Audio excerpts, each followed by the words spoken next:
بسم اللہ الرحمن الرحیم، الصلاۃ والسلام علیک یا سیدی یا رسول اللہ وعلی آلک و اصحابک یا سیدی یا حبیب اللہ۔ سیرت النبی کورس کی آج ہماری 9ویں کلاس ہے، اور گزشتہ درس میں ہم نے غزوہ بدر تک کے واقعات دیکھ لیے تھے۔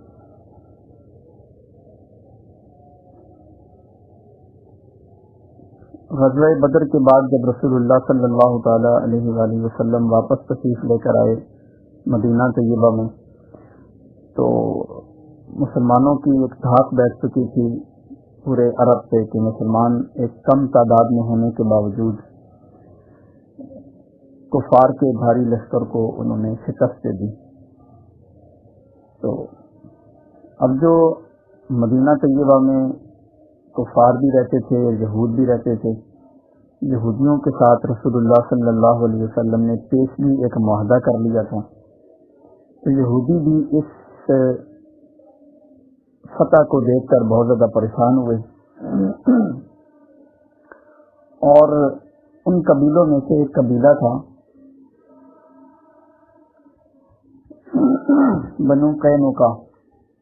اس قبیلے نے رسول اللہ صلی اللہ علیہ وسلم کے ساتھ عہد شکنی کی۔ اس کا انداز یہ تھا کہ یہ لوگ کیونکہ مسلمانوں سے بہت زیادہ نفرت کرنے لگے تھے، تو ایک مسلمان عورت جو ہے وہ ان کی دکان پہ گئی، کسی یہودی کی دکان پہ، اور وہ زیورات کی دکان تھی، سونار کی دکان تھی۔ سونار نے ضد کی کہ بھائی تم چہرہ اپنا دکھاؤ۔ مسلمان عورت نے منع کیا، تو وہ بے دہانی میں بیٹھی تھی، تو اس یہودی نے نا اس عورت کا دوپٹہ کسی چیز کے ساتھ پیچھے باندھ دیا۔ تو جیسے ہی وہ اٹھ کے چلی تو دوپٹہ اس کا چونکہ پیچھے بندھا ہوا تھا تو وہ کھل گیا، اور اس کا سر بھی ظاہر ہو گیا اور چہرہ بھی ظاہر ہو گیا۔ تو اس پر جو اور دیگر یہودی بیٹھے تھے وہ بھی کہکا لگا کے ہنسے، اور یہ بندہ بھی ہنسا۔ تو اس خاتون نے بلند آواز سے پکارا کہ میری مدد کریں۔ تو وہاں ایک مسلمان تھے قریب میں، وہ دوڑتے ہوئے آئے، اور اس نے جو یہ سونار یہودی تھا اس کو قتل کر دیا۔ اب دیگر یہودیوں نے اس بندے پہ دھاوا بول دیا اور اسے قتل کر دیا۔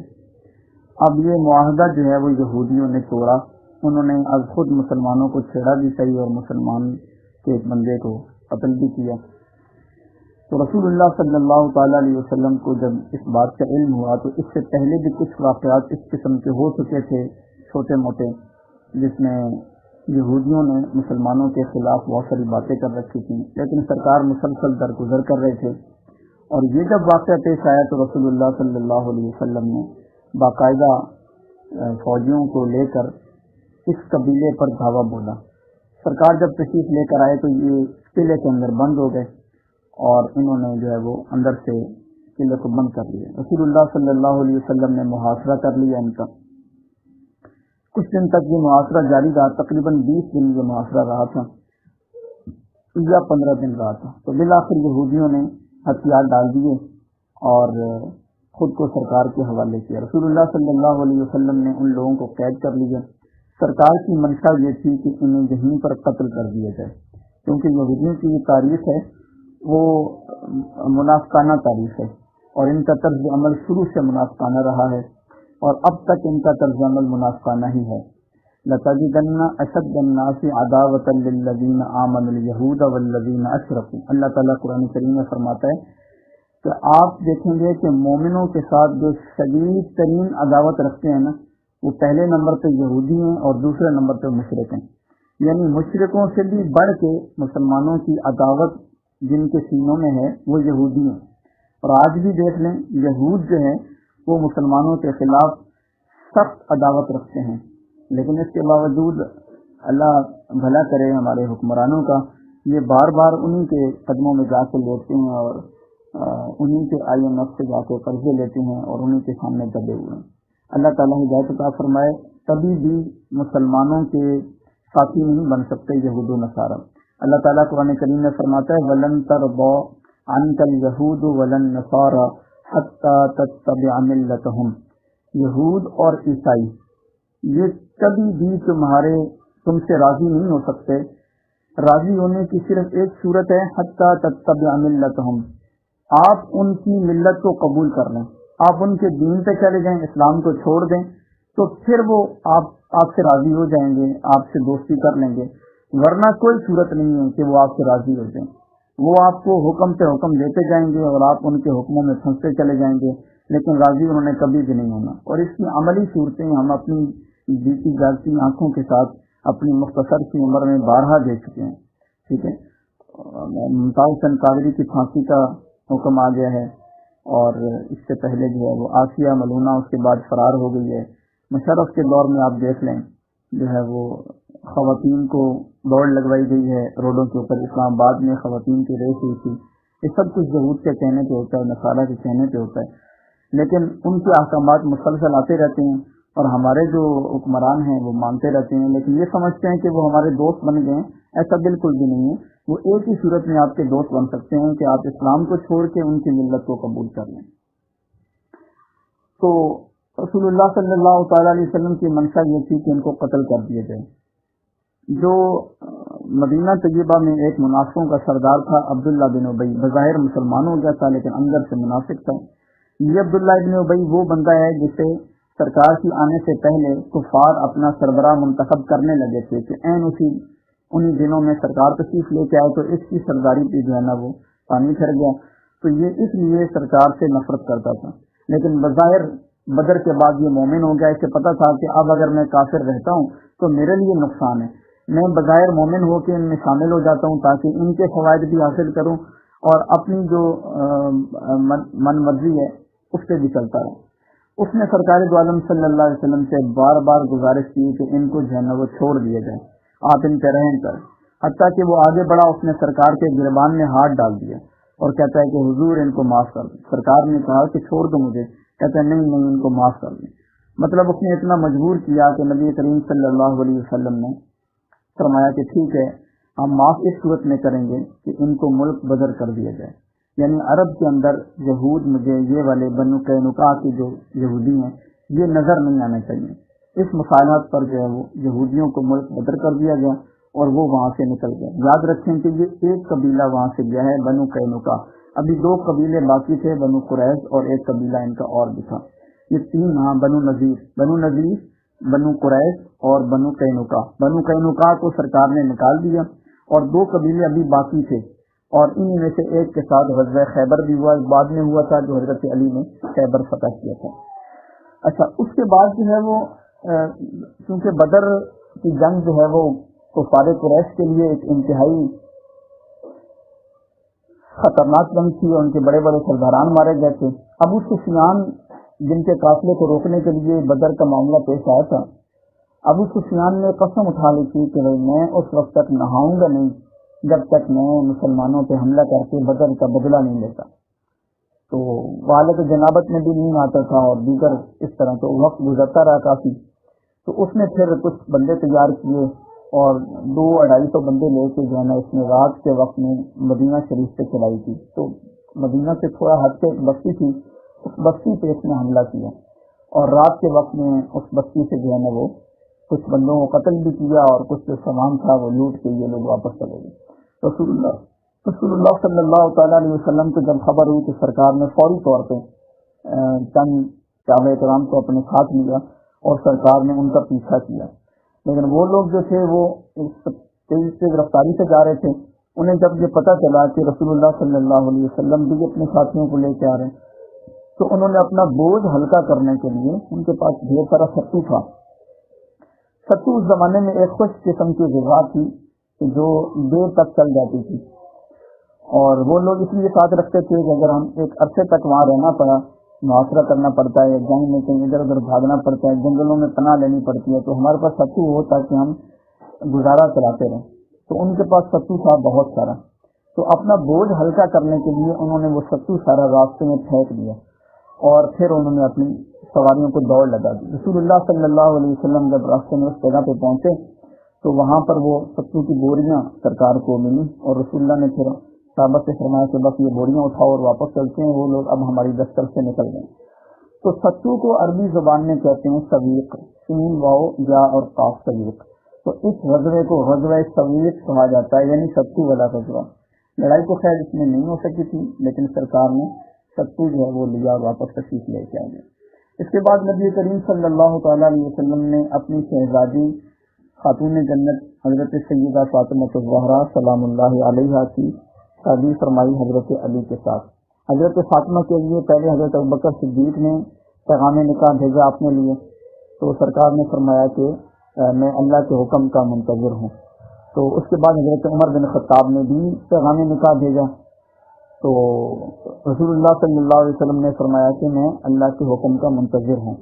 اور پھر ابوبکر صدیق خود سمجھ گئے کہ سرکار شاید یہ نکاح حضرت علی سے کرنا چاہتے ہیں، تو ابوبکر صدیق نے جا کے حضرت علی سے یہ کہا کہ بھائی آپ رسول اللہ صلی اللہ علیہ وسلم سے ان کی شہزادی کا رشتہ مانگیں۔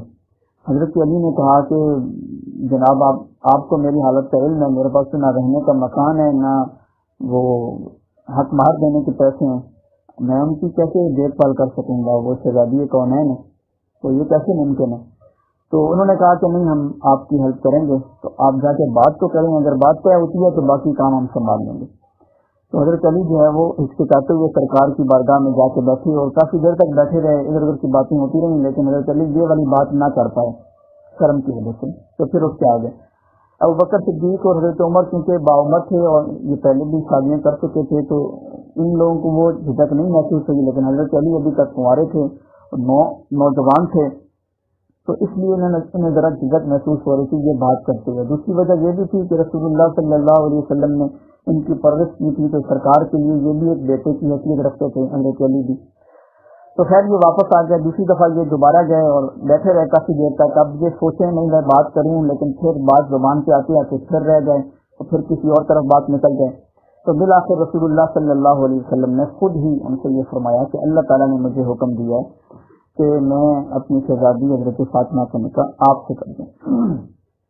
حضرت علی نے اس پر سرکار کا شکریہ بھی ادا کیا، اور پھر باہر نکلے تو حضرت عثمان سے ملاقات ہوئی، انہیں بتایا، خوشخبری سنائی کہ میں اس طرح کا معاملہ ہے لیکن میرے پاس ہے کچھ نہیں، تو میں اپنی جو ہے نا وہ زرہ بیچنا چاہتا ہوں، یہ بیچ کر میں حق مہر ادا کروں گا۔ تو حضرت عثمان نے فرمایا کہ ٹھیک ہے آپ کی زرہ میں خریدتا ہوں۔ پہلے حضرت عثمان نے یہ پیشکش کی کہ میں آپ کو حق مہر کے پیسے دیتا ہوں، آپ وہ ادا کر دیں، تو حضرت عثمان کی یہ پیشکش حضرت علی نے یہ کہا کہ ٹھکرا دی کہ نہیں، میں اس طریقے سے نہیں پیسے دوں گا، میں اپنی کوئی چیز بیچ کے پھر شہزادی کونین کو حق مہر دوں گا۔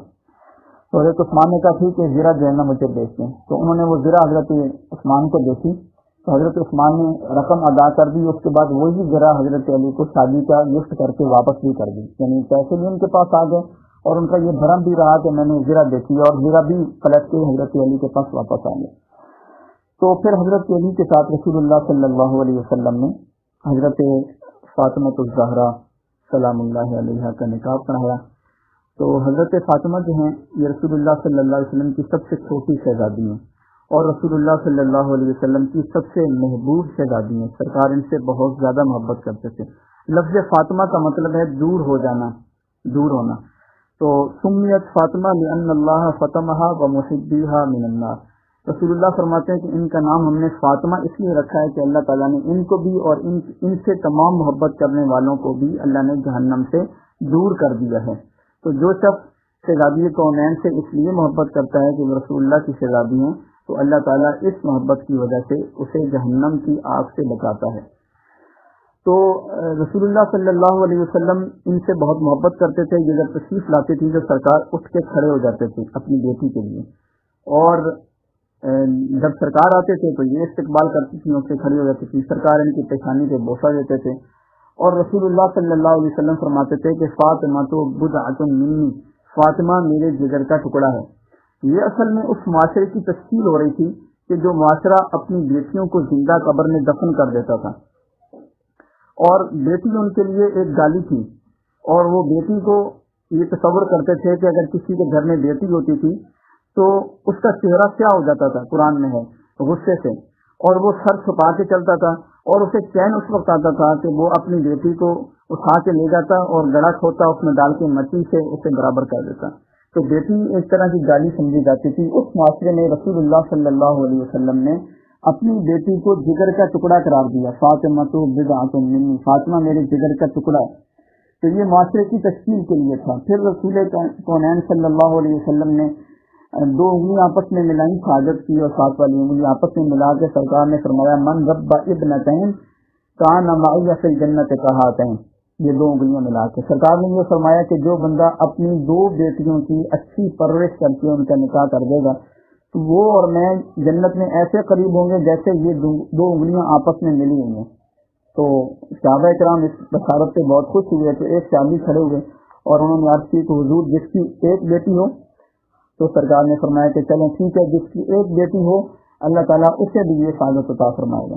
تو آپ اس معاشرے کی ذہن سازی دیکھیے گا کہ جو معاشرہ پہلے اپنی بیٹیوں کو زندہ قبر میں گاڑ رہا تھا اور بیٹی کو گالی سمجھ رہا تھا، آج رسول اللہ کی تربیت کا یہ نتیجہ ہے کہ جس کی ایک بیٹی تھی وہ تمنا کر رہا تھا کہ کاش میری 2 ہوتی اور میں اس سعادت میں شامل ہو جاتا جو سرکار کہہ رہے ہیں.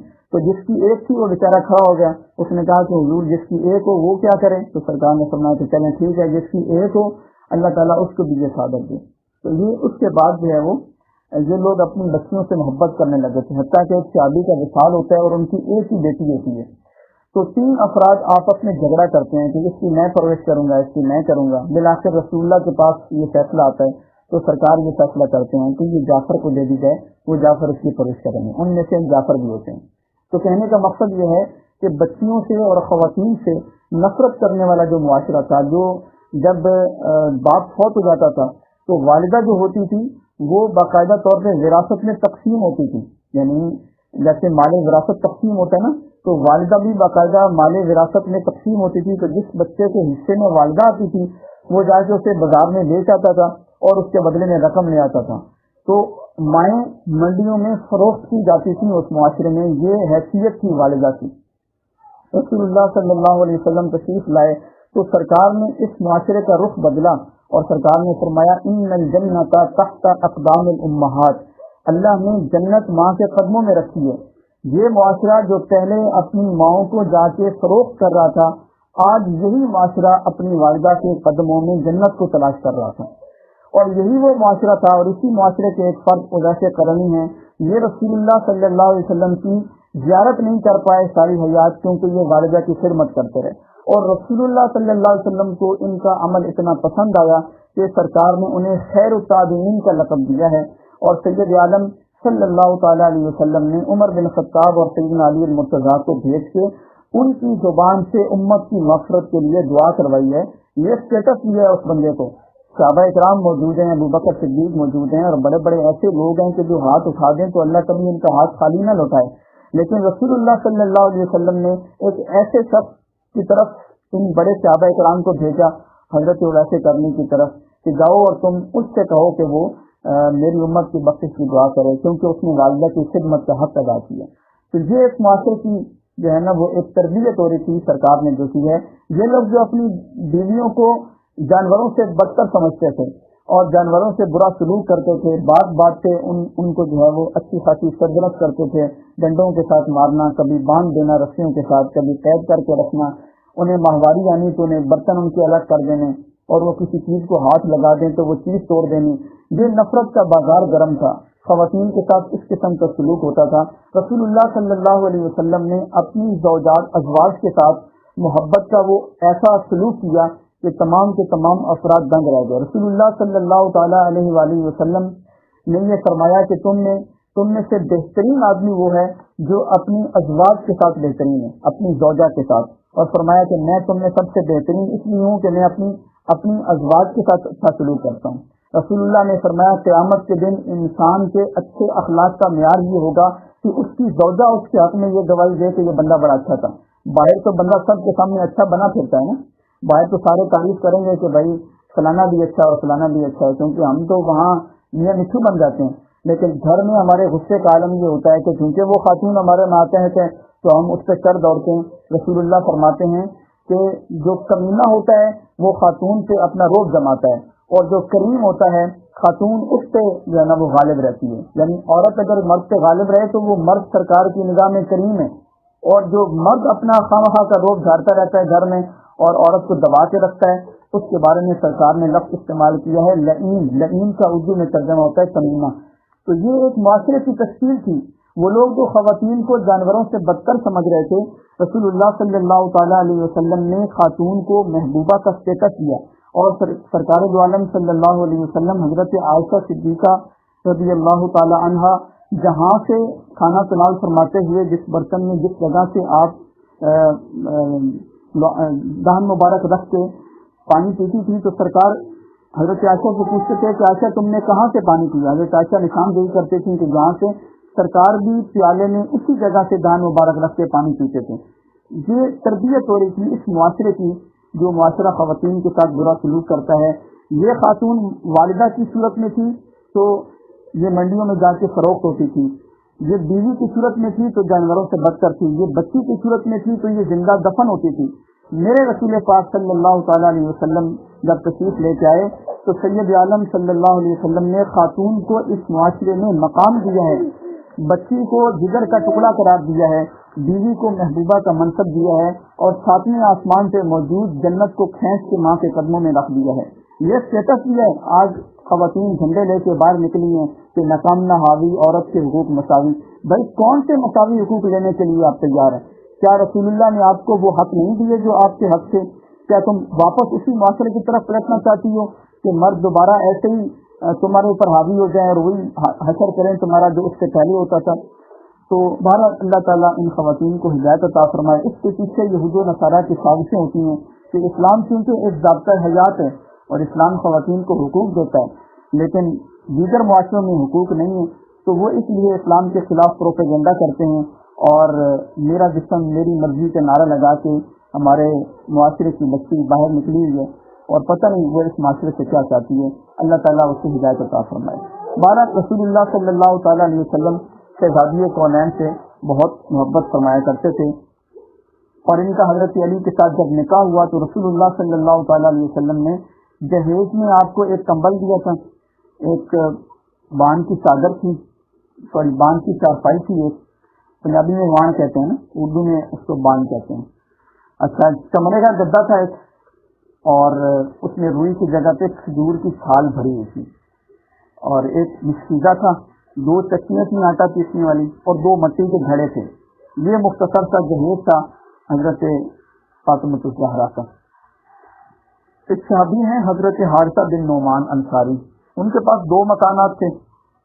عام طور پہ وہ ایک مکان کرائے پہ رکھتے تھے، تو وہ والا مکان انہوں نے رسول اللہ صلی اللہ تعالیٰ علیہ وسلم کی خدمت میں جا کے پیش کیا اور عرض کی کہ حضور یہ مکان میں آپ کی خدمت میں دے رہا ہوں اور میری خواہش ہے کہ اس میں آپ کی شہزادی اور حضرت سیدنا علی المرتضیٰ اس میں رہیں۔ تو رسول اللہ صلی اللہ علیہ وسلم نے ان کا یہ ہدیہ قبول کیا اور حضرت علی کو حضرت حارثہ بن نعمان انصاری کا گھر بھی دے دیا۔ تو اللہ نے کیسا کرم کیا حضرت علی پر کہ جن کے پاس ذاتی گھر بھی نہیں تھا اور ان کے پاس مہر ادا کرنے کے پیسے بھی نہیں تھے، تو صحابہ کرام کی جانساری کی آپس میں محبت کا ایک انداز تھا کہ ایک نے گھر بھی دے دیا، حضرت عثمان نے ان کو حق مار کے پیسے بھی دے دیے اور ان کی زرہ ان کو بھی واپس کر دی۔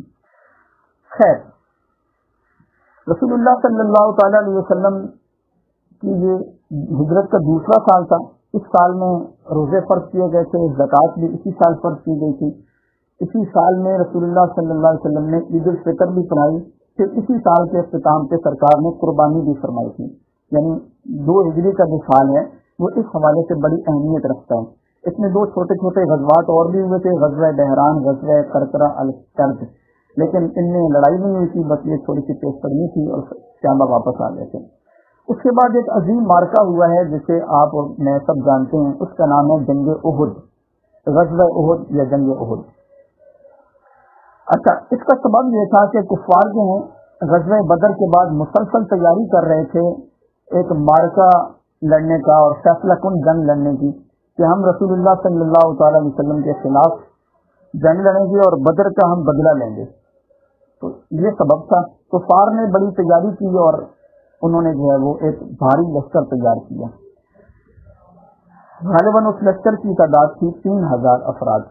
3000 افراد وہ لے کر وہاں سے نکلے تو رسول اللہ صلی اللہ تعالیٰ علیہ وسلم کو حضرت عباس نے خط لکھا۔ حضرت عباس اس وقت تک مسلمان نہیں ہوئے تھے، حضرت عباس سرکار کے چچا تھے، اس لیے قلبی ہمدردی بھی تھی اور چونکہ قبیلہ بھی ایک تھا تو قبائلی ہمدردی بھی تھی۔ تو حضرت عباس نے وہ تفصیلی خط لکھا اس نے کفار کی تعداد بھی لکھی، ان کے جوش اور جذبات بھی لکھے، اور ان کی وہ ساری پلاننگ بھی لکھی کہ وہ کیا کرنا چاہتے ہیں۔ رسول اللہ صلی اللہ تعالی علیہ وسلم کو وہ خط 3 دن بعد موصول ہوا، تیز رفتار جو ہے نا وہ بندہ، یہ تقریباً 500 میل کا فاصلہ ہے مکہ اور مدینہ میں، تو بڑا تیز رفتار تھا وہ جو بندہ خط لے کے آتا۔ رسول اللہ نے وہ خط پڑھا تو جب وہ سرکار کے پاس خط پہنچا تو اس وقت سرکار مسجد قباء میں تشریف فرما تھے اور چند ساتھی بیٹھے ہوئے تھے۔ پتہ چلا کہ خط آیا ہے حضرت عباس کا، تو رسول اللہ صلی اللہ علیہ وسلم نے فرمایا کہ شاید حضرت عباس مسلمان ہونا چاہتے ہوں گے تو اس لیے انہوں نے خط لکھا ہوگا، سرکار کو اس جنگ کا علم نہیں تھا۔ تو حضرت ابی ابن کعب سے سرکار نے فرمایا کہ خط کھول کے پڑھو۔ ابی ابن کعب نے خط پڑھا تو اب چند افراد اور بھی بیٹھے ہوئے تھے، اب یہ جنگ کا خط تھا۔ سرکار نے جتنے لوگ بیٹھے تھے ان سب کو تاکید فرمائی کہ کوئی بندہ بھی اس بات کو لیک نہ کرے اور خاموشی سے یہاں سے چلو۔ سرکار وہاں سے نکلے اور حضور مدینہ طیبہ تشریف لائے۔ اس وقت سرکار نے پھر صحابہ اکرام کو اکٹھا کیا، مجلس شورا بلائی بڑے بڑے افراد کو۔ حضور نے مشورہ کیا کہ اب کیا کرنا چاہیے، کفار جو ہے وہ جنگ لڑنے کے لیے آ رہے ہیں۔ تو صحابہ اکرام نے یہ مشورہ دیا کہ ہم جو ہے وہ مدینہ سے باہر نہیں نکلتے ہیں، مدینہ کے اندر رہ کر جو ہے وہ لڑائی کرتے ہیں، ان کو آنے دیں، دیکھتے ہیں کہ وہ کہاں بیٹھتے ہیں، اس کے بعد سوچیں گے کہ بھائی جنگ کیسے کریں۔ رسول اللہ کو یہ مشورہ پسند آیا کہ ہم اندر ہی رہیں، مدینہ طیبہ کو نہ چھوڑیں، باہر نہ نکلیں۔ لیکن کچھ وہ لوگ جو بدر میں شریک نہیں ہو سکے تھے، ان کا جذبہ بھی بڑے عروج پہ تھا، انہوں نے ضد کر دی کہ نہیں حضور باہر نکلیں، مدینہ میں نہیں ہم لڑیں گے، قریب کے کسی کھلے میدان میں چلتے ہیں، کھلے میدان میں لڑیں گے اور ہماری تلواریں تو بہت پیاسی ہیں، ہم جو ہے نا وہ تباہی مچا دیں گے۔ رسول اللہ صلی اللہ علیہ وسلم نے ان لوگوں کے اصرار کو مد نظر رکھتے ہوئے سرکار نے یہ فیصلہ کیا کہ ٹھیک ہے ہم جو ہے وہ چلتے ہیں، احد کی طرف چلتے ہیں۔ احد جو ہے وہ مدینہ طیبہ کے بالکل پاس ہی ہے۔ مجھے 2018 میں جب سعادت ملی تھی مدینہ طیبہ میں حاضری کی، اللہ تعالیٰ مجھے اور آپ کو بار بار حاضری کی سعادت دے، تو جس طرف ہمارا ہوٹل تھا وہاں سے جو احد کا پہاڑ ہے وہ صاف نظر آتا تھا۔ احد ایک ایسا پہاڑ ہے جس کے بارے میں سرکار نے فرمایا تھا کہ احد جبل یحبنا ونحبہ، یہ جو احد کا پہاڑ ہے یہ مجھ سے محبت کرتا ہے اور میں اس سے محبت کرتا ہوں۔ تو اس کے بعد صحابہ کرام کا انداز یہ تھا کہ جو بھی احد کے پاس جاتا تھا نا وہ احد کو جا کے کہتا تھا کہ چونکہ سرکار آپ سے محبت کرتے ہیں اس لیے میں بھی آپ سے محبت کرتا ہوں۔ تو میں بھی جب حاضر ہوا تھا تو میں نے بھی احد کو مخاطب کر کے یہ گزارش کی تھی کہ چونکہ سرکار آپ سے محبت کرتے تھے تو میں بھی آپ سے محبت کرتا ہوں۔ تو آپ کو بھی جب اللہ سعادت دے اور آپ حاضر ہوں تو احد کو مخاطب کر کے کہیں کہ چونکہ سرکار آپ سے محبت کرتے تھے لہٰذا میں بھی آپ سے محبت کرتا ہوں، ورنہ وہ تو پتھروں کا ایک پہاڑ ہے۔ تو حضور نے جب کہہ دیا کہ ان سرکار کو اس پہاڑ سے محبت ہے تو ہمیں بھی اس سے محبت ہے، چاہے وہ جیسا بھی ہے۔ یہی بات ہے، حضرت عمر بن خطاب جو ہے نا وہ کعبے کا طواف کر رہے تھے، تو اب حجر اسود نصب ہے کعبے میں، اس سے بوسہ دیا جاتا ہے۔ حضرت عمر جب حجر اسود کے پاس آئے نا تو حضرت عمر نے وہاں آ کے یہ فرمایا کہ عمر یہ جانتا ہے کہ تم ایک پتھر ہو۔ عمر کی یہ شان نہیں کہ کسی پتھر کو چومے، لیکن لولا رسول اللہ یقبلک ما اقبلک، اگر رسول اللہ نے آپ کو بوسہ نہ دیا ہوتا تو میں بھی کبھی بوسہ نہ دیتا، لیکن آپ کو بوسہ اس لیے دے رہا ہوں کہ رسول اللہ نے آپ کو بوسہ دیا۔ تو یہ صحابہ کرام کی محبت کا انداز تھا۔ تو ہمارا معیار محبت بھی یہی ہونا چاہیے، جو چیز رسول اللہ کو پسند ہے ہماری آنکھیں بند ہیں، ہمیں بھی وہ چیز پسند ہے، اور جو چیز سرکار کو ناپسند ہے بس ہمیں بھی وہ ناپسند ہے۔ ہم ریزن کی طرف نہیں جائیں گے کہ ریزن کیا ہے ناپسند ہونے کا، وجہ کیا ہے ناپسند ہونے کی، سرکار ہم سے بہتر جانتے ہیں اس کی وجہ کو۔ رسول اللہ نے جس چیز کو ناپسند کر دیا بس وہ ناپسند ہے۔ تو بہرحال سرکار نے یہ فیصلہ کیا کہ ہم احد کی طرف جائیں گے۔ رسول اللہ صلی اللہ تعالیٰ علیہ وسلم جب احد کے قریب گئے تو اس وقت کفار جو ہے وہ وہاں پڑاؤ کر چکے تھے، کفار کا جو لشکر تھا وہ احد میں پہنچ چکا تھا۔ اچھا، رسول اللہ صلی اللہ علیہ وسلم جب نکلے تو راستے میں ابی بن کعب جو تھا یہ اس نے بغاوت کر دی اور اس نے کہا کہ چونکہ آپ نے ہمارا مشورہ نہیں مانا تو اس لیے میں واپس جا رہا ہوں۔ اس کا مشورہ یہ تھا کہ مدینے کے اندر رہ کر لڑا جائے، منافقوں کا سردار تھا، اور عین اس موقع پہ یہ 300 بندے لے کے الگ ہو گیا۔ 300 جو اس کے کہنے پہ آئے ہوئے تھے نا وہ سب اس کے ساتھ ملے، اور مسلمانوں کا لشکر کی تعداد 3000، مقابل میں تھے 3000 کفار۔ اب 1000 میں سے 300 بندے لے کے یہ منافق باہر نکل گیا اور اگر یہ چاہتا تو مدینے میں ہی رہ جاتا، یہ ساتھ آتا بھی نہیں، لیکن اس نے ایک چال چلی۔ وہ چال اس نے یہ چلی کہ جب عین لڑائی کا موقع آ جائے نا اور دونوں فوجی آمنے سامنے ہوں اور ایک فوج میں تھوڑی سی پھوٹ ڈل جائے تو مقابل فوج کے حوصلے بلند ہو جاتے ہیں کہ دیکھو ہمارے جو مقابل کے لوگ ہیں نا وہ آپس میں لڑنے کو تیار ہیں، ان میں سے آدھے تو بکھر گئے۔ تو اس نے یہ چال چلی کہ ایک تو جب میں عین لڑائی کے موقع پہ 300 بندہ لے کے الگ ہو جاؤں گا نا اور مجھے جاتا ہوا دیکھیں گے کفار تو ان کے حوصلے بلند ہوں گے اور وہ پھر ڈٹ کے مسلمانوں پہ حملہ کریں گے۔ دوسری جانب جب میں 300 بندے لے کے الگ ہو جاؤں گا، مسلمانوں کی تعداد کم ہوگی تو خود مسلمان بھی پریشان ہوں گے کہ بھائی ہماری تعداد کم ہو گئی ہے، اب ان مسلمانوں کے حوصلے بھی پست ہو جائیں گے۔ تو اس نے ایک جنگی تدبیر کر کے نا ایک چال چلی ہے اپنی طرف سے۔ تو یہی وجہ تھی کہ مسلمانوں کے کچھ گروہ بھی پریشان ہو گئے تھے اور انہوں نے سرکار سے آ کے گزارش کرنا شروع کر دی کہ حضور ہماری تعداد بہت تھوڑی ہے، ہم 700 ہیں، مقابلے میں 3000 ہیں، مقابلہ مشکل ہو جائے گا، واپس چلتے ہیں۔ تو اللہ تعالیٰ قرآن کریم میں فرماتا ہے کہ وہ بھی ایک وقت تھا کہ جب دو گروہ جو ہیں انتفلا وہ بزدلی دکھا رہے تھے، تو واللہ ولیہما اللہ تعالیٰ نے ان کو ثابت قدم کیا، وعلی اللہ فلیتوکل المؤمنون اللہ پر مومنوں کو بھروسہ کرنا چاہیے۔ خیر اللہ تعالیٰ نے ان کے حوصلے بلند کیے۔ اب رسول اللہ صلی اللہ تعالیٰ علیہ وسلم نے جو مقام لڑنے کے لیے پسند فرمایا وہ یہ تھا کہ آپ نے احد کو پشت کی اور مدینہ کی طرف منہ کیا، احد اپنے پیچھے رکھا اور مدینہ کی طرف آپ نے منہ کیا، اور کفار جو ہے ان کی پیٹھ تھی مدینہ کی طرف اور ان کا منہ تھا احد کی طرف۔ اب یہ یہاں پر پہنچ کے اس احد پہاڑ پر جو ہے نا، پہاڑ کے بالکل ساتھ ایک چھوٹا پہاڑ تھا اور درمیان میں ایک تنگ راستہ تھا۔ رسول اللہ صلی اللہ علیہ وسلم کو اب ایک سائڈ تو کور ہو گئی پیچھے والی نا، پیچھے احد پہاڑ آ گیا اور مسلمانوں کے بالکل بالمقابل مدینہ آ گیا، کیونکہ اب یہاں سے کفار بھاگتے تو مدینے جاتے، مدینہ میں کچھ مسلمان تھے وہاں سے انہیں مار پڑتی۔ اب مسلمانوں کی بیعت مضبوط ہو گئی کہ بیعت سے احد تھا، لیکن سرکار کو ایک خدشہ تھا کہ یہ جو دو پہاڑوں کے درمیان ایک تنگ راستہ ہے نا، یہاں سے کفار حملہ کر سکتے ہیں۔ تو رسول اللہ صلی اللہ علیہ وسلم نے حضرت جبیر بن مطعم کی سربراہی میں 50 افراد کو اس دوسرے چھوٹی پہاڑی پہ تعینات کیا کہ تم یہاں پہ کھڑے رہو۔ یہ 50 تیر انداز تھے کہ اگر اس تنگ راستے سے کفار حملہ کرنے لگیں تو تیر اندازی سے ان کو روکنے کی کوشش کرنا کہ یہ یہاں سے حملہ نہ کر سکیں، کیونکہ ظاہر ہے ایک تو ہم فرنٹ سے لڑیں گے، اگر کفار بیک سے بھی حملہ کر دیں اس تنگ راستے سے تو پھر ہمارے لیے سنبھلنا مشکل ہو جائے گا۔ خیر جنگ شروع ہو گئی۔ رسول اللہ صلی اللہ علیہ وسلم کے صحابہ کرام نے بڑی جمع مردی کے ساتھ جو ہے وہ کفار سے صحابہ کرام لڑے، اور بالآخر ایسا ہوا کہ جو قریش سے ان کے قدم اکھڑ گئے اور کفار قریش جو ہے وہ ان پر شکست غالب آئی اور وہ دوڑنے لگے اپنے ہتھیار ڈال کے۔ جب وہ وہاں سے مسلمانوں نے دیکھا کہ اب تو ہم جیت چکے ہیں تو یہ جو 50 آدمی اوپر کھڑے تھے نا یہ وہاں سے دوڑنے لگے۔ حضرت جبیر بن مطعم نے انہیں بار بار روکا کہ رسول اللہ صلی اللہ علیہ وسلم نے ہمیں یہاں کھڑے رہنے کا حکم دیا ہے، جب تک سرکار ہمیں نہیں بلائیں گے ہمیں یہاں سے نہیں جانا چاہیے۔ انہوں نے کہا کہ جناب حضور کا حکم تب تک تھا جب تک جنگ جاری ہے، اب تو جنگ ختم ہو گئی ہے، اب تو مسلمان جیت گئے، تو اب تو مال غنیمت اکٹھا کرنے ہیں، اب تو ہمیں جانے دیں۔ خیر 40 بندے وہاں سے چلے گئے، ان 50 میں سے 10 رہ گئے، حضرت جبیر بھی وہیں تھے۔ خالد بن ولید جو ہے وہ بڑے ماہر جنگی صلاحیت والے تھے، بعد میں مسلمان ہو گئے تھے اس غزوے کے بعد اور انہوں نے اسلام کو بھی بہت فائدہ پہنچایا، لیکن اس جنگ میں انہوں نے مسلمانوں کو نقصان بھی بڑا پہنچایا۔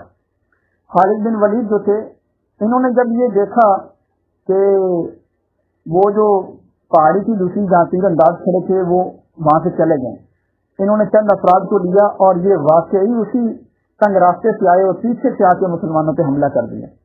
اب وہ جو مسلمان فتح کی خوشی میں اپنے ہتھیار بھول کے مال غنیمت کے اس میں تھے، تو پیچھے سے جو ہے نا جب حملہ ہوا تو یہ حملہ ان کے لیے اچانک حملہ تھا جس کے لیے انہیں سنبھلنے کا موقع نہیں ملا۔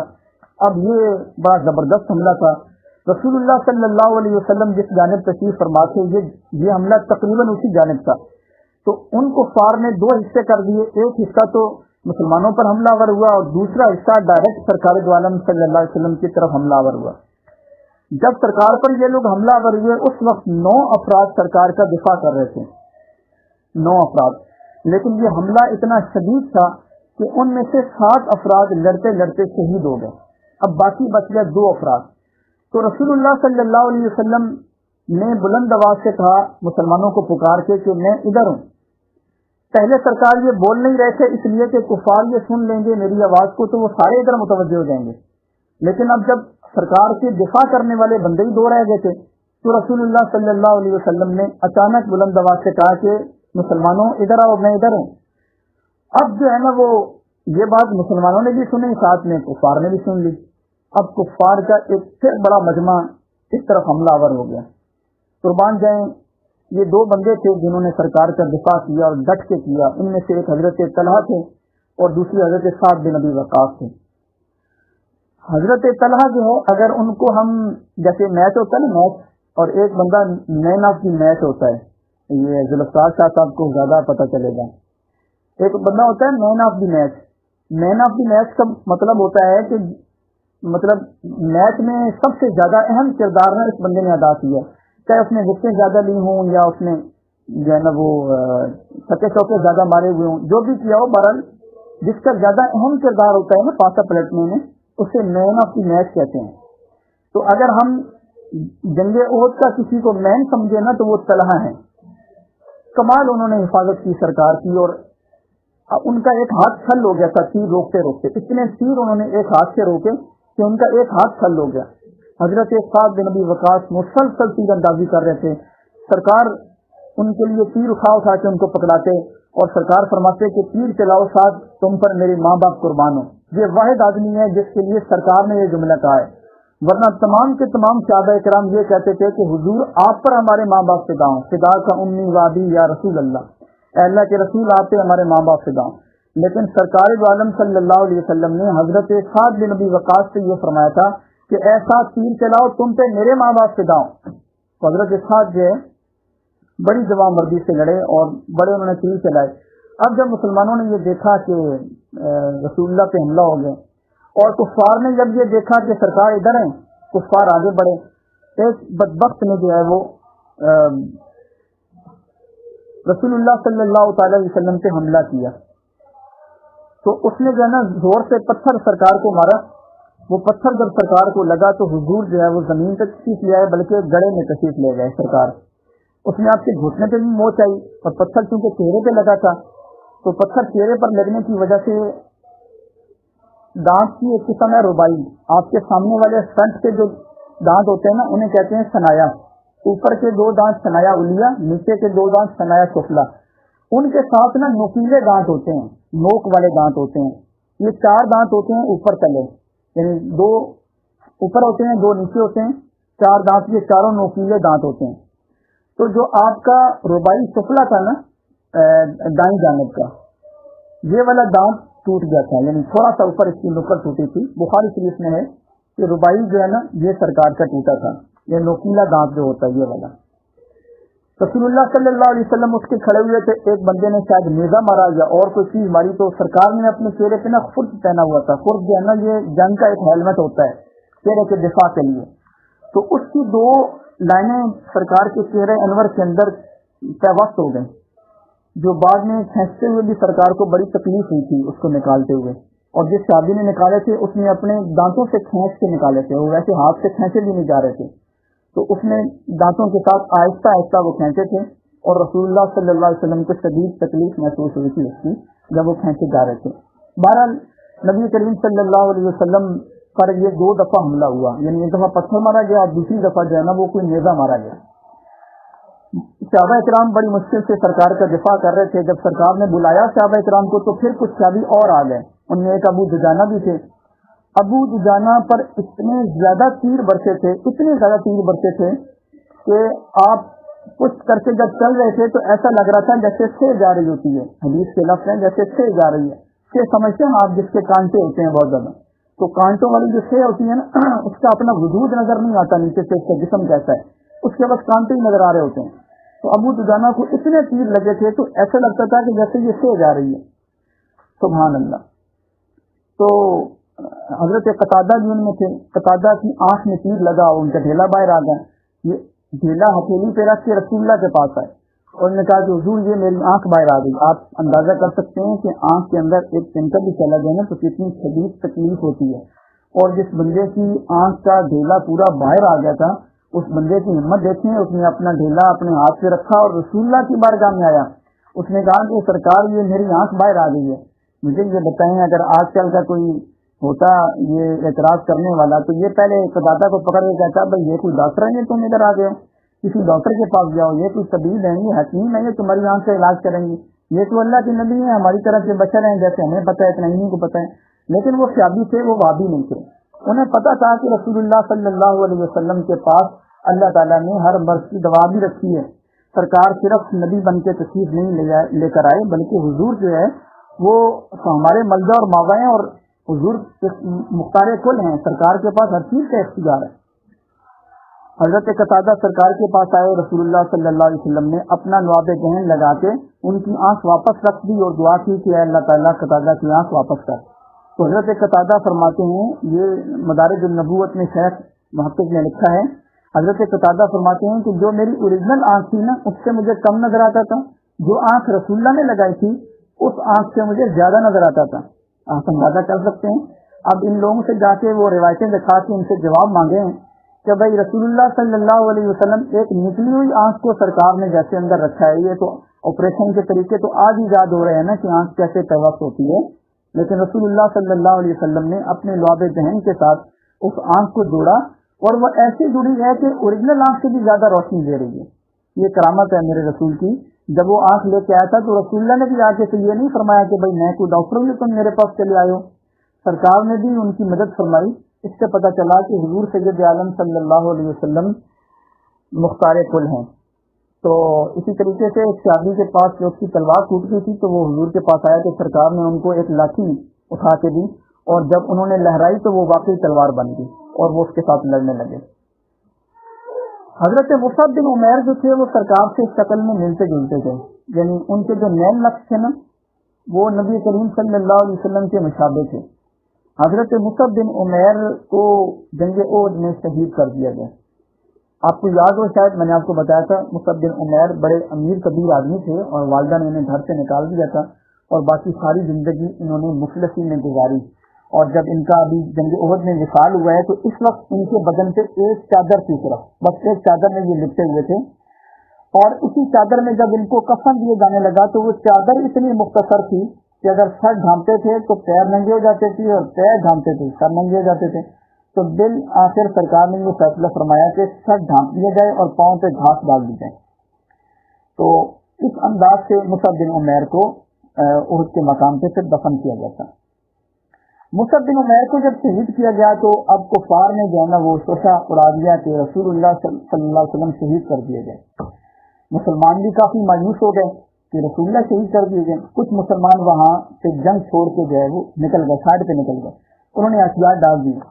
حضرت انس بن مالک کے جو والد تھے وہ لڑتے لڑتے جب اس طرف نکلے نا جہاں مسلمان جا رہے تھے تو انہوں نے پیچھے سے پکار کے کہا تم کدھر جا رہے ہو.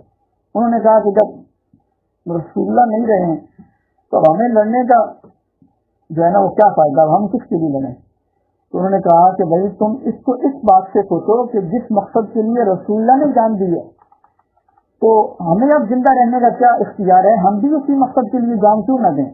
یہ بات سن کے ان کے حوصلے بھی بلند ہوئی, وہ واپس پلٹے, تلواریں اٹھائیں اور پھر گھس گئے کفار کے مجمع میں, لڑائی شروع کر دی اور لڑتے لڑتے شہید ہو گئے. بہرحال رسول اللہ صلی اللہ تعالیٰ علیہ وسلم تک یہ بات پہنچی کہ میرے بارے میں افواہ اڑا دی گئی ہے کہ میں شہید کر دیا گیا ہوں. تو تھوڑی دیر کے لیے تو سرکار نے خاموشی اختیار کی. اس کی وجہ بھی یہی تھی کہ سرکار کو بھی 2 دفعہ زخم لگ چکے تھے. اب رسول اللہ اگر فرنٹ پہ آتے کہ میں یہاں ہوں تو کفار کو پھر جو ہے نا وہ پتہ چلتا کہ بھائی رسول اللہ ادھر ہیں, پھر حملہ آور ہو جاتے. ابھی تو کفار جو ہے نا وہ خوشی سے واپس جا رہے تھے کہ بس ہم نے سرکار کو شہید کر دیا تو جنگ کا مقصد حل ہو گیا. تو کفار جو ہے واپس پلٹے. سرکار نے اس بات کو غنیمت سمجھا کہ اب میں یہاں نہیں بولتا ہوں, میں خاموش رہتا ہوں. چلو میرے ساتھی اگرچہ اب مایوس ہو رہے ہیں لیکن اس کا ایک فائدہ یہ بھی ہے کہ کفار بھی میدان چھوڑ کے جا رہے ہیں. کفار نے خیر میدان سمیٹا, واپس چلے گئے. رسول اللہ صلی اللہ علیہ وسلم کو حضرت عمر بن خطاب نے اور ایک ساتھی اور تھے، انہوں نے سرکار کو پروٹیکٹ کر کے جو ہے وہ ایک پہاڑی کی طرف سرکار کو لے کر آئے۔ رسول اللہ صلی اللہ علیہ وسلم جب وہاں پہنچے تو وہاں جو ہے ابو سفیان نے سرکار کو جاتا ہوا دیکھ لیا، اور اس نے ایک دفعہ پھر آواز نکالی کہ بھائی رسول اللہ تو یہاں ہیں۔ یہ بات جب مسلمانوں نے سنی کہ سرکار حیات ہیں تو رسول اللہ صلی اللہ علیہ وسلم کے جو صحابہ کرام باقی تھے ان کے حوصلے بلند ہوئے، اور کفار جب واپس پلٹنے لگے تو مسلمانوں نے جوابی زبردست قسم کا وار کیا، اور اب کفار کو یہاں سے بھاگنا پڑا، اور کفار جو ہے وہ وہاں سے بھاگ گئے۔ یہ تھی جنگ احد۔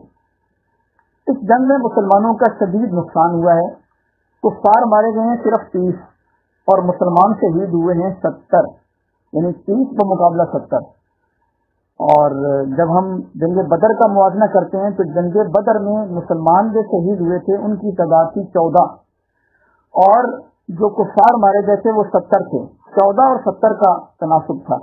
یہاں پر کفار 30 ہیں اور مسلمان جو ہیں وہ 70 شہید کیے گئے ہیں، اور مسلمان شہید اس لیے کیے گئے، جنگ تو یہ جیت چکے تھے لیکن وہ جو اوپر کھڑے افراد تھے جن کو سرکار نے مقرر کیا تھا کہ تم اپنی جگہ نہ چھوڑنا اور اس تنگ راستے سے حملہ آور نہ ہونے دینا کسی کو، ان لوگوں نے جگہ چھوڑی تو پھر مسلمانوں کے یہ جو ہے نا وہ عزیمت اٹھانی پڑی۔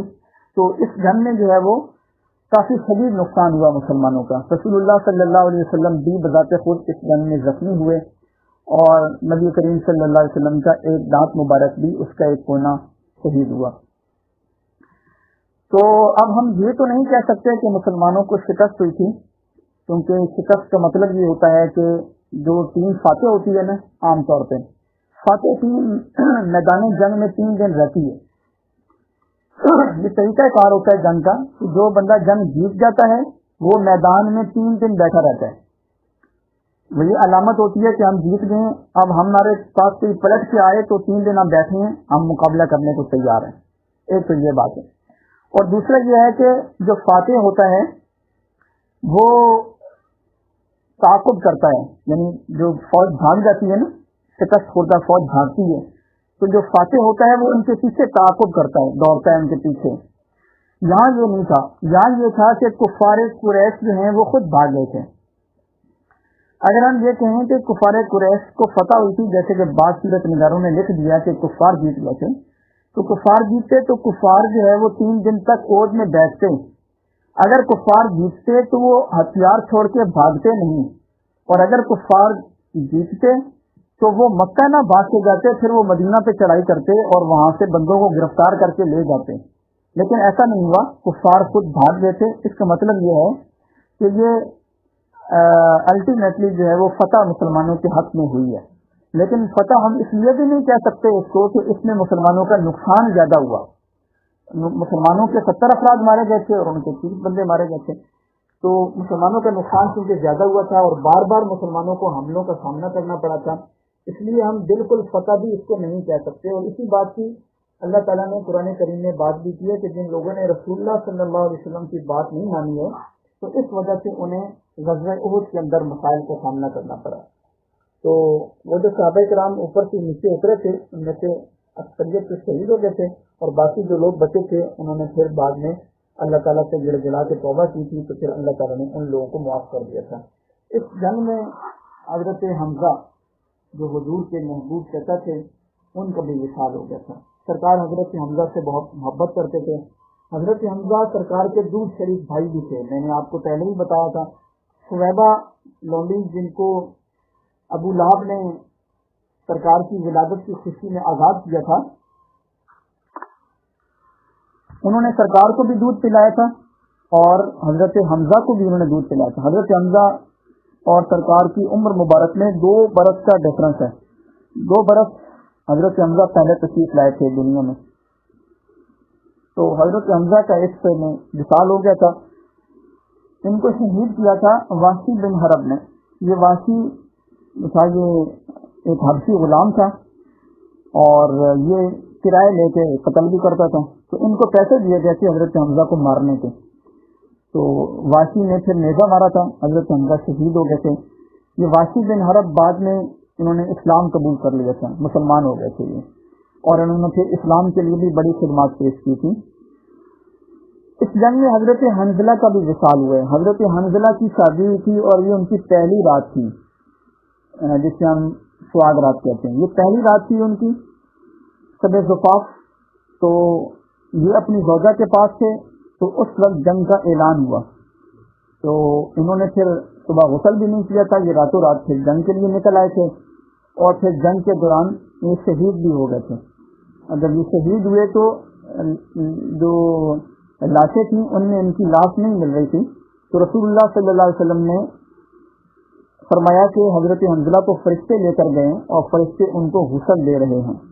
تو بعد میں ان کی زوجہ نے یہ بتایا تھا کہ آج ہماری شب زفاف تھی تو یہ غسل کیے بغیر چلے گئے تھے تو اس لیے فرشتوں نے ان کو غسل دیا تھا. تو پھر ان کا لقب مشہور ہو گیا تھا غسیل الملائکہ، یعنی یہ وہ سعادت مند ہیں جن کو فرشتوں نے غسل دیا ہے. ان کو غسل دینے کا مطلب یہ تھا کہ عام طور سے شہید کو غسل نہیں دیا جاتا. جو بندہ جنگ میں شہید ہوتا ہے اس کو غسل نہیں دیا جاتا اور اسے جنگ کے کپڑوں میں ہی دفن کر دیا جاتا ہے. تو باقی تمام لوگ جو ہے وہ چونکہ غسل سے تھے اس لیے ان کے غسل کا اہتمام نہیں کیا گیا، وہ شہید ہیں. لیکن حضرت حنزلہ پر غسل واجب تھا اس لیے انہیں فرشتوں نے غسل دیا تھا.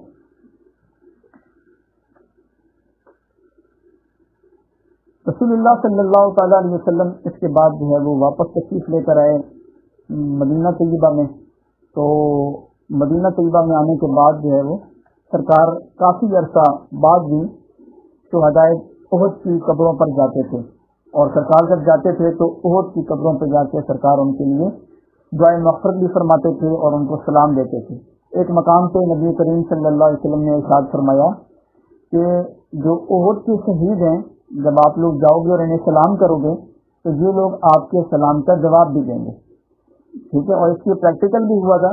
ایک صحابیہ ہیں ان کا بیان ہے کہ میں ایک دفعہ احد پہ گئی تھی اور میں نے حضرت حمزہ کو کہا تھا کہ السلام علیکم یا عم رسول اللہ، اے رسول اللہ کے چچا آپ کو سلام ہو. تو پھر مجھے آواز آئی تھی کہ وعلیکم السلام، آپ کو بھی سلام ہو.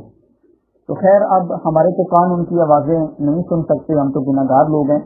لیکن جب کبھی آپ حضرات کا جانا ہو تو احد میں جو ہے نا وہ جائیں تو رسول اللہ کے چچا کا وہاں مزار ہے، مصعب بن عمیر کا بھی ہے اور ایک اور بھی ہے جو شہید ہوئے تھے تقریباً ان کا ادھر ہی مزار ہے. تو وہاں جو ہے وہ جا کر ان سب کو سلام پیش کریں. خصوصی طور پہ سرکار کے چچا حضرت حمزہ کو بھی سلام پیش کریں. حضور ان سے بڑی محبت فرماتے تھے حضرت حمزہ سے. اور احد پہاڑ کو مخاطب کر کے کہیں کہ اے احد میں آپ سے محبت کرتا ہوں. تو قیامت کے دن آپ میرے ہاتھ میں گواہی دینا کہ میں آپ سے محبت کا اظہار کر کے گیا تھا. اور ہو سکے تو احد کے پہاڑ کے کسی پتھر کو ہاتھ بھی لگا لیں، یہ بھی باعث برکت ہے. میں نے دیکھا ہے کہ کچھ لوگ جاتے ہیں تو وہ چھوٹی پہاڑی تھی نا جس سے صحابہ کرام کھڑے تھے وہاں پہ چڑھ جاتے ہیں اوپر اور اوپر چڑھتے ہیں. انہوں نے جوتے بھی پہنے ہوئے ہوتے ہیں. تو مجھے یہ ذاتی طور پر جو ہے نا مناسب نہیں لگا. اس کی وجہ یہ ہے کہ اس جگہ پر صحابہ کرام کے خون رہے ہیں نا، اور خود رسول اللہ صلی اللہ تعالیٰ علیہ وسلم کا بھی خون اسی جگہ پر بہا ہے. اور سرکار جو ہے وہ یہ دعا بھی کرتے تھے کہ اللہ تعالیٰ اس امت کا کیا حال ہوگا کہ جس نے اپنے نبی کا خون بہایا. اور جب سرکار نے یہ بات کر لی تو اس کے فوری بعد سرکار نے یہ دعا بھی کی کہ اے اللہ تعالیٰ ان سے درگزر فرمائے، یہ جانتے نہیں کہ میں کون ہوں. تو اس جگہ پہ سرکار کا خون بھی ہے اور صحابہ کرام کا بھی خون ہے. تو اگر جائیں تو باادب طریقے سے جائیں. جوتے ہو سکے تو پیچھے ساتھ میں ایک چھوٹا سا بازار بنا ہوا ہے، وہاں بہت ساری بازار ہے. اس بازار میں کسی جگہ پہ جوتے رکھ دیں گے، جوتے تھیلے میں ڈال لیں. اور پھر بدر کے میدان کا وزٹ کرنا ہو تو میرے خیال میں جوتے اتار کے کریں گے زیادہ بہتر ہے. اور ادب کا تقاضا بھی یہی ہے. اور وہ پہاڑی ہے اس کے اوپر نہ چڑھیں تو بہتر ہے. اس کو قریب سے کھڑے ہو کے دیکھ لیں. اب جب اللہ تعالیٰ آپ کو سعادت دے گا تو آپ جب وہاں جائیں تو اس وقت آپ کو صحیح منظر سمجھ آئے گا کہ جنگ کس اینگل سے لڑی گئی تھی. اور رسول اللہ نے جو جگہ پسند کی تھی وہ واقعی جنگی تدبیر سے بڑی اہم جگہ تھی. لیکن اگر یہ صحابہ کرام جو اوپر کھڑے تھے یہ غفلت نہ کرتے اور نیچے نہ اترتے تو یہ جنگ ہم بڑے اچھے طریقے سے جیت جاتے. مسلمان جو ہے وہ جنگ بڑی زبردست فتح حاصل کرتے. لیکن چونکہ یہ ایک مسٹیک ہو گئی تھی اور اللہ کے ہاں مقدر بھی یہی تھا، تقدیر سے کوئی چیز سبقت نہیں کر سکتی ہے، اس لیے بس یہ ہونا تھا تو یہ ہو گیا. تو بہرحال جب جائیں تو ادب کے تقاضے کو ضرور ملحوظ خاطر رکھیں اور وہاں پہاڑوں پر نہ چلیں تو بہتر ہے. اور میدان کا بھی وزٹ کریں تو جوتے وغیرہ اتار کے میدان کا وزٹ کریں، یہ زیادہ اچھا رہے گا. ہمارا کیونکہ ذرا قریب پڑتا تھا تو میں ایک دفعہ تو گاڑی پہ جو لے جاتے ہیں زیارات کے لیے وہ، اور ایک دفعہ میں پھر پیدل گیا تھا پہاڑ کی زیارت کے لیے، اور پیدل بھی میں نے سفر کیا تھا۔ اللہ آپ کو سعادت دے، جب جائیں تو ایسی جگہوں پہ لازمی جائیں اور یہ چیزیں دیکھیں اور وہ سارے نقشے پھر اپنے ذہن میں دوہرائیں کہ رسول اللہ صلی اللہ تعالی علیہ وسلم نے اور آپ کے صحابہ کرام نے اس دین کے لیے کتنی قربانیاں دی ہیں، جس دین پہ ہم آج عمل پیرا ہیں، اور ہماری ساری عزتیں اور وقار جو کچھ ہے وہ اسلام کے دم سے ہے، اور اسلام ہمارے پاس پہنچا ہے۔ ہمیں تو قدر اس لیے نہیں ہے کہ ہمیں تو یہ مفت میں مل گیا نا، ہمارے باپ دادا مسلمان ہیں تو ہم بچے پیدا ہوئے تو مسلمانوں کے گھر میں، تو ہمیں اس لیے قدر نہیں ہے، ہم اس لیے نمازوں میں سستی کر جاتے ہیں، ہم اس لیے روزوں میں سستی کر جاتے ہیں، ہم نے اس لیے داڑھی والی منڈوا کے رکھی ہیں، ہمیں قدر نہیں ہے، ہم کہتے ہیں کہ پتہ نہیں یہ مولویوں کا دین ہے، یہ مولوی سنبھالیں، قرآن پڑھیں تو مولوی پڑھیں اور نمازیں پڑھیں تو مولوی پڑھیں، ہمیں کیا لینا دینا اس دین کے ساتھ۔ اور رسول اللہ کے سامنے اگر کوئی گستاخی کر دے تو مولوی جانے وہ خود احتجاج کرتے رہیں گے، ہمیں کیا، ہم تو بیٹھ کے تبصرے کریں گے بھائی ان کو کس نے کہا تھا بھائی روڈ بلاک کرو، اور یہ کون ہوتے ہیں اس طریقے سے باتیں کرنے والے۔ اور لوگ تبصرے ایسے کر رہے ہوتے ہیں کہ بھائی اگر کسی مولوی کو بالفرض کوئی پولیس اٹھا کے لے جاتی ہے نا تو یہ کہتے ہیں اور پنگے لو انہوں، تو سر حکومت کو چھیڑو گے تو حکومت تمہارے ساتھ ایسے ہی کرے گی۔ وہ خدا کے بندو، یہ وہ دین ہے جس کے لیے رسول اللہ صلی اللہ علیہ وسلم نے پتھر کھائے ہیں، اس دین کے لیے رسول اللہ کے دانت شہید کیے گئے ہیں، سرکار دو عالم صلی اللہ علیہ وسلم کا خون بہایا گیا ہے، طائف کی بستی میں سرکار کے جوتے خون سے بھر گئے تھے، یہ سرکار نے مشقتیں برداشت کی اس دین کے لیے، اللہ کے محبوب نے مشقتیں برداشت کی ہیں، رب کے محبوب نے، عرشوں کے راہی نے، اور جن کے لیے یہ کائنات سجائی گئی ہے انہوں نے اس دین کی آبیاری کے لیے کتنی محنت کی ہے۔ صحابہ کرام نے اپنی جان، اپنا مال، اپنی اولادیں سب کچھ اسلام پہ وارا ہے، تو تب یہ دین جو ہے نا محفوظ طریقے سے ہمارے پاس پہنچا ہے۔ آج یہ ممبر پہ بیٹھ کے اگر ہم صحابہ کرام پر تبصرے شروع کر دیں گے اور ان کو گالم گلوچ شروع کر دیں گے، ان کی غلطیاں نکالنا شروع کر دیں گے، تو یہ بھلا کوئی عقل مندی ہے؟ ہم تو یار اگر اللہ ہمیں سعادت دے تو ہم ان کے مزاروں کو دھو دھو کے بھی پیتے رہے نا تو یہ بھی کم ہے، اور اگر ہم ساری زندگی بیٹھ کے ان کے اصال ثواب کا اہتمام کرتے رہیں تو یہ بھی کم ہے۔ ان لوگوں نے جتنا احسان کیا ہے اور جیسا دین محفوظ کر کے ہم تک پہنچایا ہے، اگر ہم صحابہ کرام کی ہستیوں کو متنازع کر دیں گے اور ان کو برا بھلا کہنا شروع کر دیں گے تو ہمارے پاس دین کی الف بے بھی نہیں بچتی ہے۔ دین آیا کہاں سے ہے؟ انہی لوگوں نے تو دین آگے پہنچایا ہے۔ سرکار کی وصال کے بعد یہ چاہتے تو قرآن ضائع کر دیتے، قرآن ہم تک نہ پہنچتا، یہ چاہتے تو رسول اللہ کی تعلیمات کو مسخ کر دیتے، لیکن ایسا نہیں ہوا۔ سرکار کی من و ان تعلیمات، حضور کا وہی نازل، سرکار پہ نازل کردہ وہی قرآن پاک، وہی سورہ یاسین جس کی میں اور آپ تلاوت کرتے ہیں، سرکار نے بھی اسی کی تلاوت کی، صحابہ نے بھی اسی کی تلاوت کی ہے، اور پورا قرآن جو آج ہمارے پاس محفوظ ہے اس کی زبر زیر پیش تک بھی صحابہ کرام نے بڑے اہتمام کے ساتھ ہم تک پہنچائی ہے۔ یہ نفوس قدسیہ اگر درمیان سے ہٹا دی جائیں تو پھر ہمارے دامن میں بچتا ہی کچھ نہیں ہے، پھر تو اسلام خالی خالی ہے، پھر تو جھگڑے ہی بچ جاتے ہیں اور تو کچھ بھی نہیں ہے۔ تو اس لیے ان شخصیات کو متنازع نہ بنائیں۔ اگر کوئی بدبخت آدمی ٹی وی اسکرین پہ بیٹھ کے، فیس بکوں پہ بیٹھ کے ان مبارک ہستیوں پہ تبصرہ کر رہا ہو تو میں کہتا ہوں اس کو اسکپ کر کے آگے چلے جائیں، کچھ اور دیکھ لیں یار، اس کی جگہ پہ آپ کوئی ڈرامہ بھی دیکھ لیں گے نا تو وہ میں کہتا ہوں کہ ٹھیک رہے گا، بجائے اس کے کہ تم اس بدبخت کو سنو اور اپنا عقیدہ خراب کرو۔ بس آنکھیں بند کر لو۔ جن لوگوں نے رسول اللہ صلی اللہ تعالیٰ علیہ وسلم کا ساتھ دیا، اپنا جان، اپنا مال، اپنی عزت، اپنی آبرو، اپنی اولاد سب کچھ رسول اللہ پہ قربان کیا اور دین کی حفاظت کرتے رہے، وہ ہمارے سروں کے تاج ہیں، وہ ہماری آنکھوں کی ٹھنڈک ہیں۔ رسول اللہ فرماتے ہیں اللہ اللہ فی اصحابی فمن احبہم فبحبی احبہم فمن ابغضہم فببغضی ابغضہم۔ خدا سے ڈرو میرے صحابہ کے معاملے میں، جو میرے صحابہ سے محبت کرے گا وہ میری وجہ سے محبت کرے گا، اور جو میری صحابہ سے بغض رکھے گا وہ میری وجہ سے بغض رکھے گا۔ یعنی گویا کہ سرکار نے صحابہ کی محبت کو اپنی محبت قرار دیا، صحابہ سے بغض اور صحابہ سے نفرت کو خود سے نفرت اور بغض قرار دیا۔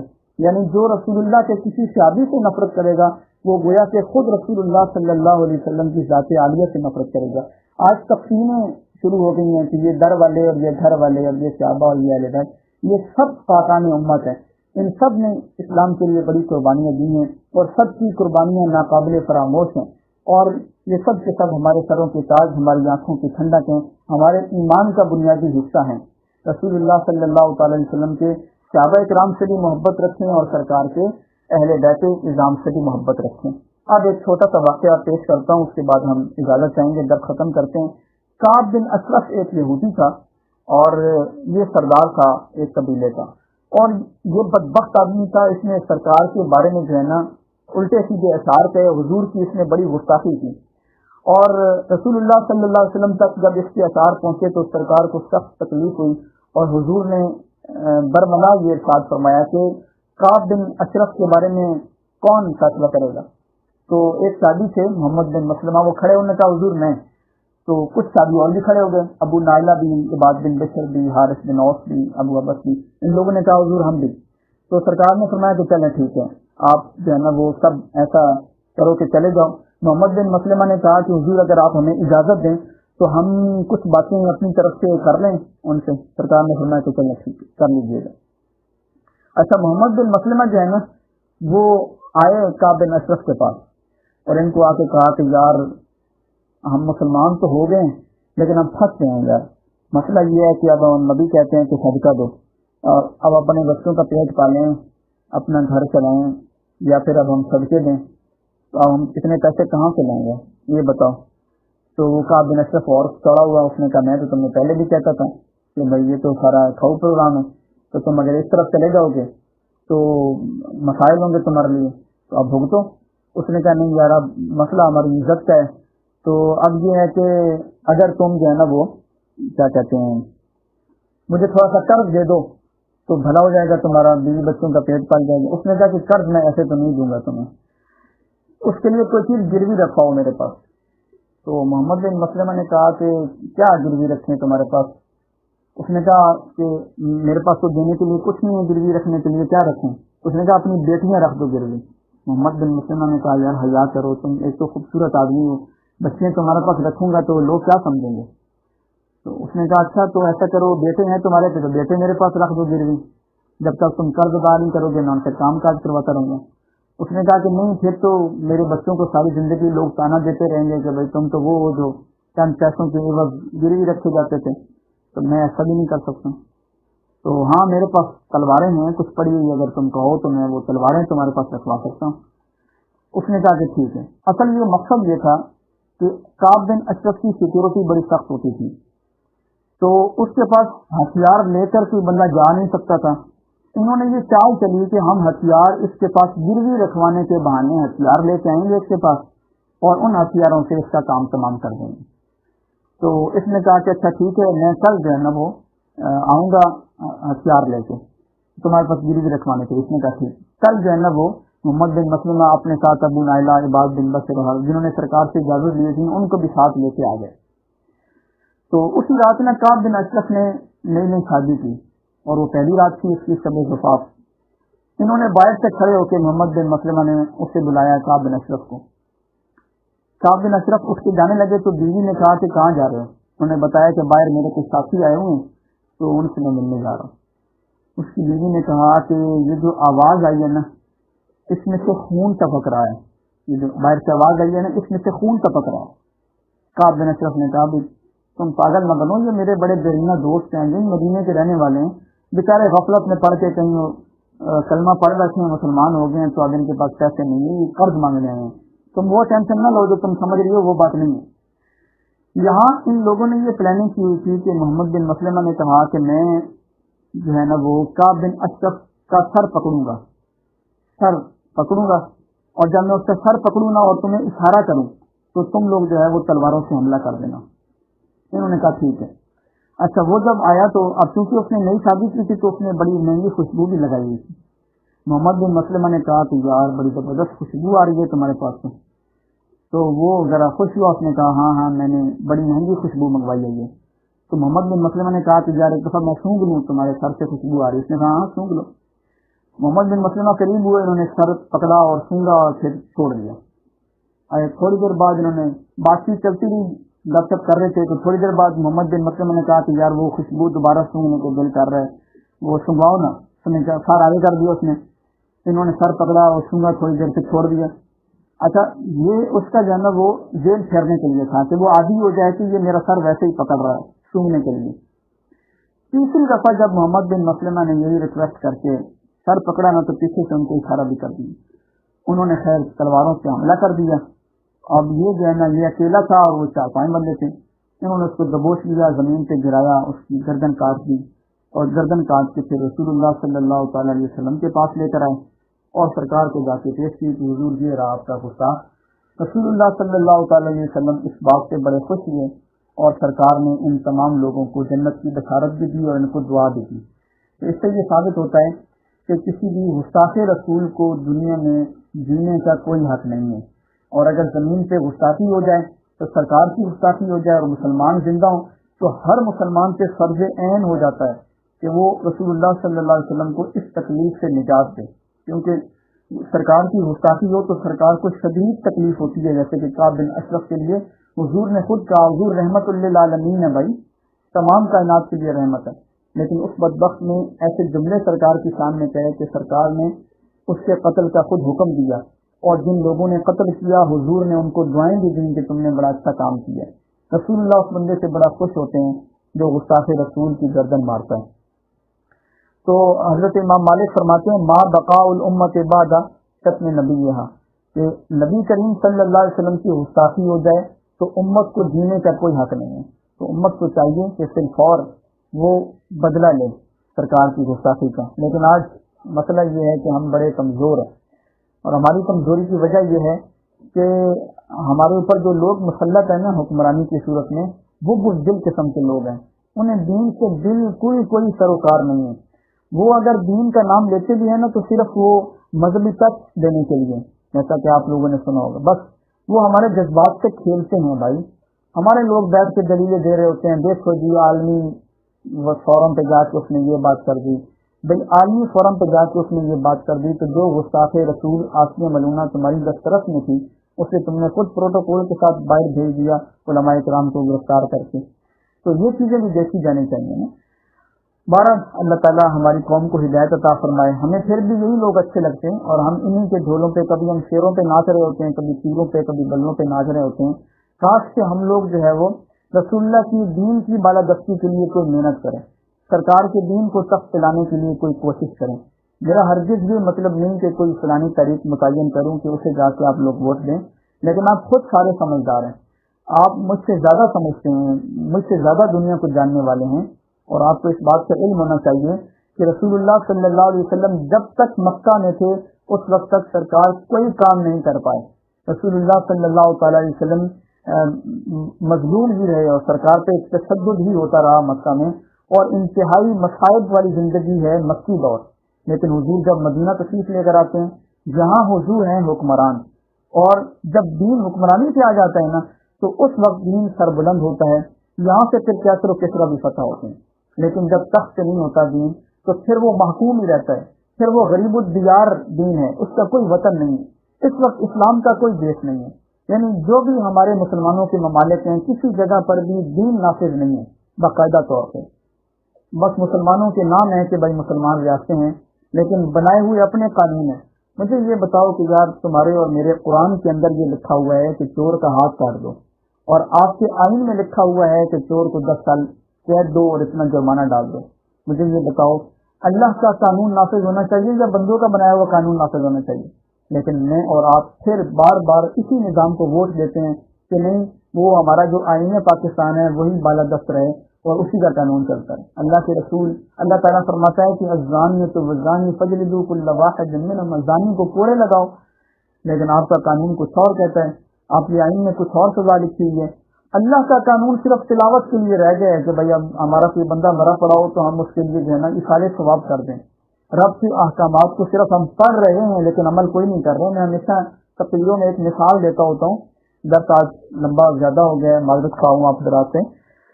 مثال یہ ہے چھوٹی سی کہ اگر آپ کا والد بہت زیادہ بیمار ہو اور وہ بیچارہ بول نہ سکتا ہو، وہ پرچی پہ جو ہے نا آپ کو لکھ کے دے دے کہ بیٹا میری طبیعت بہت خراب ہے، پیاس لگی ہے، مجھے پانی دے دو، اور آپ جو ہے وہ اس سے پرچی پکڑیں اور اس کی ریڈنگ کریں بیٹھ کے کہ مجھے پیاس لگی ہے، مجھے پانی دے دو، مجھے پیاس لگی، مجھے پانی دے دو، 2-3 دفعہ ریڈنگ کر کے پھر اسے چومیں اور پرچی لپیٹ کے اپنی جیب میں ڈال کے رکھ دیں، اور پانی نہ دیں اس کے ابو کو، اور پھر تھوڑی دیر بعد پھر دوبارہ وضو کر کے آئیں، پھر پرچی کھولیں اور پرچی کھول کے آپ اوپر سے پڑھیں مجھے پیاس لگی ہے، مجھے پانی دے دو، مجھے پیاس لگی ہے، مجھے پانی دے دو، یہ پڑھیں، پھر چومیں، آنکھوں سے لگائیں اور پھر پرچی لپیٹ کے جیب میں ڈال دیں، لیکن پانی پھر بھی ابو کو نہ دیں۔ مجھے یہ بتاؤ کہ ابو آپ کا راضی ہوگا یا ناراض ہوگا؟ وہ تو آپ کو گالیاں دے گا کہ بدبخت آدمی، میں تو اس سے پانی مانگ رہا ہوں، تو مسلسل اس کی ریڈنگ کیے جا رہا ہے، وہی پانی دے دو آپ پانی. ہم کیا کر رہے ہیں؟ ہم یہی کچھ کر رہے ہیں. اللہ تعالیٰ کے فرامین کو ہم صرف ریڈنگ کرتے ہیں، اس کی تلاوت ہم ثواب سمجھ کے اسے پڑھ رہے ہوتے ہیں کہ ہمیں اس کا ثواب ملے گا. ہم اسے چومتے ہیں، آنکھوں سے لگاتے ہیں، پھر لپیٹ کے الماری میں رکھ دیتے ہیں. بس ہم اتنا ہی قرآن کے ساتھ کر رہے ہیں. اس کے علاوہ ہم قرآن کے لیے ذرہ برابر بھی محنت نہیں کر رہے ہیں. پھر اگر جڑا والا میں قرآن جلائے جاتے ہیں، پھر اگر کسی اور ملک میں قرآن کی گستاخی کی جاتی ہے، تو پھر ہم ان لوگوں کو کیا دوش دیں؟ ہم نے کیا کیا ہے اس قرآن کے لیے؟ اگر قرآن کی بالادستی ہوتی تو کسی کی ضرورت تھی کہ قرآن کے غلاف کو بھی ہاتھ لگا جاتا. لیکن آج قرآن جلائے جا رہے ہیں. بھائی ہمارا سینہ جلنا چاہیے تھا اور ہمیں ڈوب کے مر جانا چاہیے تھا، لیکن ایسا کچھ بھی نہیں ہو رہا ہے. ہماری زبانیں نکلتی ہیں تو اپنے بڑوں کے خلاف نکلتی ہیں.